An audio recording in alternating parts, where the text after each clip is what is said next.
Pasca meminta maaf ke TNI soal penetapan Kepala Basarnas sebagai tersangka, berbagai reaksi muncul. Sebagian menilai pimpinan KPK tidak tegas dan bahkan melakukan aksi cuci tangan dengan menyalahkan anak buah. Saya kini langsung sapa bergabung bersama saya hari ini ada Saud Situmorang, Komisioner KPK periode 2015-2019. Pak Saud, selamat sore. Selamat sore.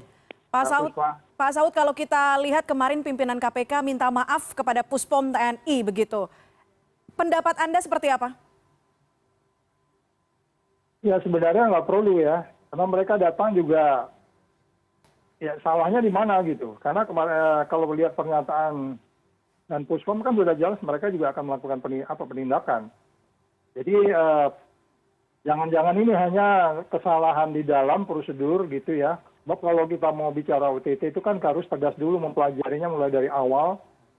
Bagaimana peristiwa OTT itu terjadi kan itu awal dari semuanya penyelidikan atau semuanya laporan masyarakat yang by name, by address itu jelas.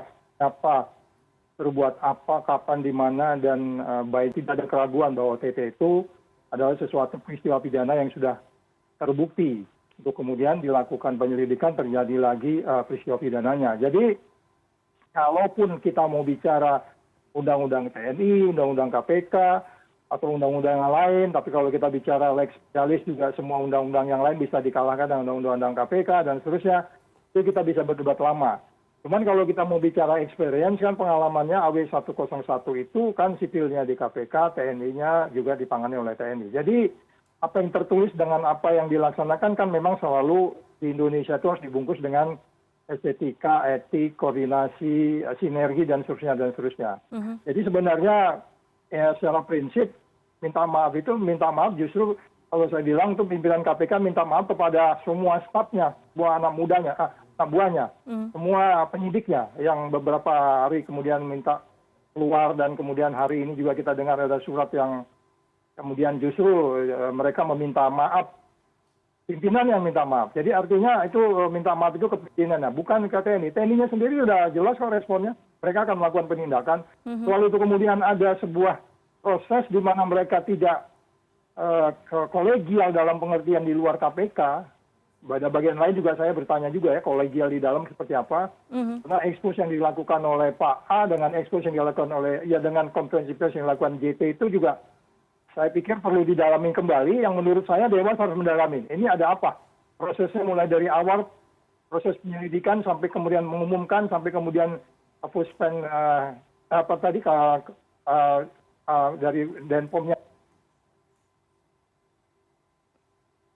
Baik. Pak Saud, mohon maaf kami tidak bisa mendengar suara Bapak. Pak Saud.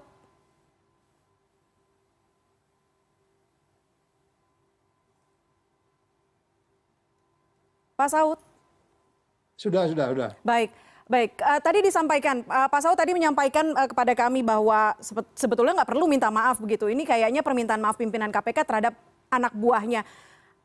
Permintaan maaf untuk apa begitu? Karena apakah mungkin perlu tidak? Saya tidak tahu, mungkin bisa digambarkan. Perlu tidak penyidik KPK ketika mengetahui tersangka atau orang yang terlibat dalam OTT ini adalah militer, adalah TNI, harus juga memberitahukan kepada TNI. Dan ini tidak dilakukan.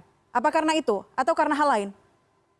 Ya, itu makanya saya bilang dari awal itu penyelidikan itu udah terlihat siapa yang menjadi target. Dan kalau kita bicara undang-undang KPK, kalau kita bicara undang-undang TNI, terus kalau kita bicara juga secara keseluruhan extraordinary ini harus ditangani secara tuntas, dan pada bagian lain juga penyelidik itu sudah paham mulai dari awal sampai expose, sehingga nggak ada alasan sebenarnya pimpinan yang satu mengatakan terlibat, yang satu minta maaf. Saya nggak ngerti itu kolektif kolegialnya seperti apa mereka. Apakah dua orang yang mengumumkan case ini juga sudah melakukan koordinasi dengan yang lain gitu? Oke, artinya pemimpin KPK harusnya tahu apa yang dikerjakan oleh penyidik-penyidiknya. Harusnya ada ACC ketika melakukan hal tersebut, ketika melakukan operasi tangkap tangan. Artinya ini juga miss begitu ya? Ya, jadi begini Mbak. jangan lupa bahwa proses OTT itu bukan proses yang tiba-tiba. Jadi Aha. itu udah jelas di situ peristiwa pidananya ada, dan kemudian soal itu ada terkait dengan instansi lain, ini soal koordinasi itu betul. Aha. Soal bagaimana kita menghargai bahwa kan kalau by definition-nya itu sekarang TNI sedang mengalami musibah itu karena ada stafnya yang melakukan penyimpangan, which is itu sudah dibuktikan loh ya. Sekali lagi saya ulangi, which is itu sudah dibuktikan di dalam expose. Nah itu bagaimana caranya melakukan koordinasi. Makanya kan Danpom sudah menegaskan mereka akan tegas dan minta transparan. Jadi kalau gitu apa persoalannya? Siapa meminta maaf apa kemarin? Saya katakan ya sebagusnya pimpinan minta maaf sama anggotanya. Karena mereka dalam eksposisi sudah jelas pimpinan harus berbuat apa. Ya kan sebelum ekspos itu kan selalu ada disebutnya sebagai apa namanya bagaimana mereka akan mengungkap ini ke publik, terus apa langkah berikutnya. Saya nggak ngerti, saya dengar ada koordinasi sebelumnya. Artinya dalam tempo 24 jam itu apakah sudah dilakukan koordinasi? Pak, ini sekarang sudah kita pultoid peristiwa pidananya seperti ini. Ya apa namanya Kepala Basarnas itu terkait dan kemudian kita minta kita ekspos sama-sama dan seterusnya dan seterusnya. Jadi ini persoalan tata krama berkoordinasi. Memang hukum di Indonesia begitu, sosiologinya lebih dominan. Kalau sebenarnya kita nggak mengabaikan sosiologi, nggak bisa. Kamu udah bisa saya buktikan kok. Kamu bisa saya jeblosin kapan aja gitu. Tapi apakah itu berlaku di Indonesia? Nggak begitu. Itu Pancasila nggak ngajari kita begitu juga. Oke, akan ada masalah nanti ya silakanlah bagaimana Mahkamah Konstitusi atau DPR untuk mengklirkan undang-undang KPK atau undang-undang Tipikor supaya nggak ada kejadian kayak begini lagi. Artinya stated tertulis dalam kaitan ada TNI seperti apa gitu. Ini kan sekarang memang masih ada ketidakpastian.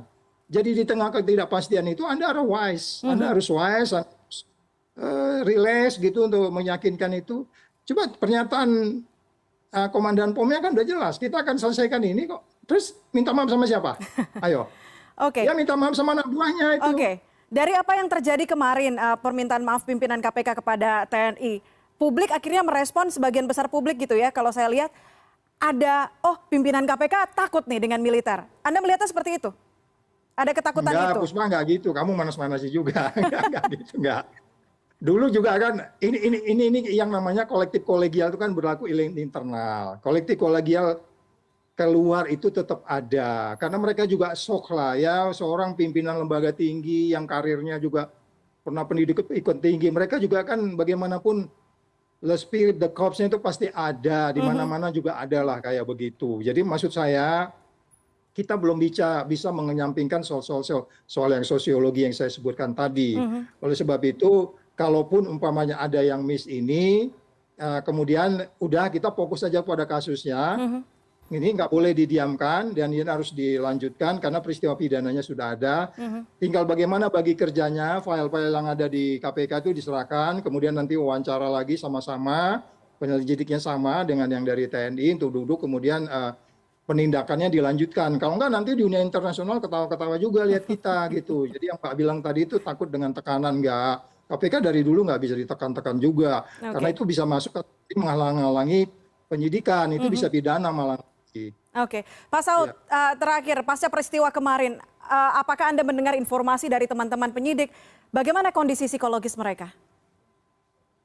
Ya, kalau saya tadi dapat surat yang beredar itu atas nama, saya nggak tahu, tapi saya juga masukkan dalam podcast saya, bahwa surat itu mereka kayaknya sudah melakukan semacam perlawanan yang menurut mereka dalam posisi benar. Jadi kalau mereka meminta pertemuan tanggal 31 ya, saya pikir itu pertemuan harus diadakan supaya clear.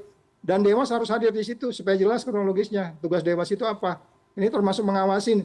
Ada yang miss memang di dalam antara mulai dari proses sampai expose, sampai konferensi pers, sampai kemudian terakhir yang minta maaf itu. Itu kan ada yang missing link di situ sebenarnya. Ada proses apa yang hilang di situ.